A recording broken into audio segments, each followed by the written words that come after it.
জমকালো আয়োজনে অনুষ্ঠিত হয়ে গেল দিয়ামনি ই-কমিউনিকেশন আইকনিক স্টার অ্যাওয়ার্ড 2025।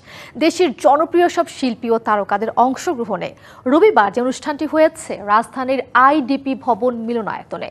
আয়োজনে সম্মাননা প্রাপ্তদের হাতে অ্যাওয়ার্ড তুলে দেন কণ্ঠশিল্পী রফিকুল আলম, পুলিশের ডিআইজি মোহাম্মদ ইকবাল হোসেন, চিত্রনায়ক শাকিল খান সহ দিয়ামনি ই-কমিউনিকেশনের কর্তা ব্যক্তিরা।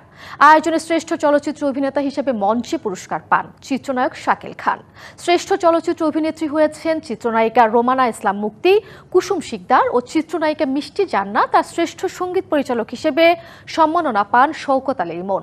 এদিন দেশের বিভিন্ন গণমাধ্যমের সাংবাদিকদের হাতেও তুলে দেওয়া হয় সম্মাননা।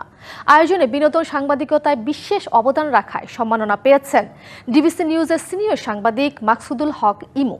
দিয়ামনি ই-কমিউনিকেশনের চেয়ারম্যান মোহাম্মদ মনিরুজ্জামান অপূর্বর সভাপতিত্বে আয়োজনে আরও উপস্থিত ছিলেন সংগঠনের সাধারণ সম্পাদক সেলিম মাহমুদ। সম্মাননা প্রদান ছাড়াও আয়োজনে ছিল মনোজ্ঞ সাংস্কৃতিক পরিবেশনা ও র্যাম্প শো। নতুন এবং ফিরে আসা গ্রাহকদের জন্য নগদে চলছে ক্যাশব্যাক সহ প্রতিদিন হাজারো উপহার জেতার সুযোগ। হবে আশা আর ফেরা, সারপ্রাইজ সেরা।